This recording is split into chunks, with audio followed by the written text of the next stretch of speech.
Alright, I decided to narrate this video. Uh, Sorry if I don't have an accent, as I should, as somebody makes Kerbal videos. So this is a weird thing I made kind of by accident.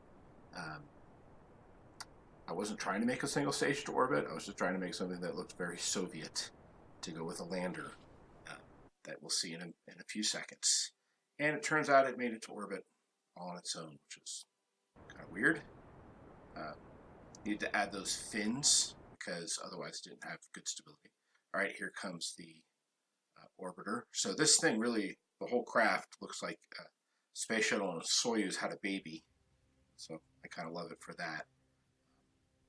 Obviously, it takes a ridiculous number of parachutes, and it's a pretty silly, unrealistic contraption, but it's a lot of fun.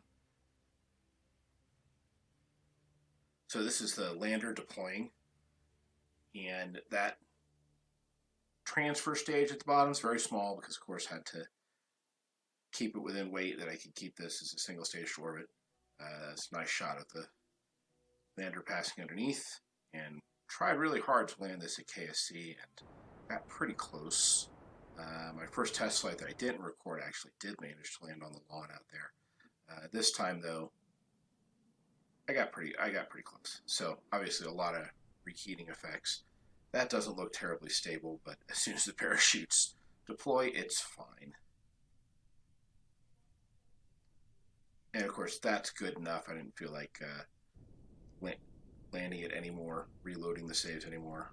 It actually is pretty easy to land. It doesn't need very minimal thrust with all those parachutes. It does need a little bit though, or a braking engine. And I just love the beauty shot of the mountains there. All right, so Valentina has been itching to go. She deployed on this one-woman lander, and there's a transfer burn to get out to the moon, of course, in darkness, fortunately. So here we are at the Mun, and now we'll stage because that transfer stage didn't have enough to circularize, but there's plenty in the descent stage. Of course, did this semi-Apollo style, in that the lander has descent and an ascent stage, but then the whole lander goes all the way back. It doesn't have to rendezvous in orbit. So there's the descent burn, trying to line up for a secret target here. Valentina's going to want a secret mission, and we'll see that on another video. Here's the landing. It's a terrible landing. I don't know exactly why it's doing this cockeyed thing other than the slope.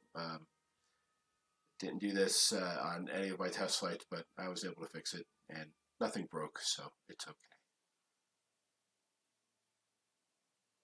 Now, you'll notice here, all my landing legs are on the ground. That won't be the case when Valentina comes back. And it was after a save file, reloads. I don't know why. You'll see it here in a second. But Valentina's off on her secret mission. And she's back. And it's crooked. Don't know. But it doesn't really matter. Time to get on board and fly back to KSC. So here we get the separation event. So I waited to hit the engine until it was clear, otherwise it explodes the remaining fuel on the bottom stage. But I just really like the way this looked with all those gold tanks. This was entirely made for looks. Here we are trying to get a good reentry. I actually overdid it a little bit on the actual burn. Didn't quite get the 45 kilometers I was looking for. It went like 39 kilometers, but then I just didn't correct it. Wanted to see if it could take the reentry heat, and it was fine. I lost the thermometer. That was it. Have to eject that fuel stage, or those will all explode on reentry. I really love this onion module, which we just got with Making History on the Xbox. I like that it has its own ablator, which I turned way down for weight. It was a terrific little craft, fun little mission, and like being super Soviet. All right, thanks for watching.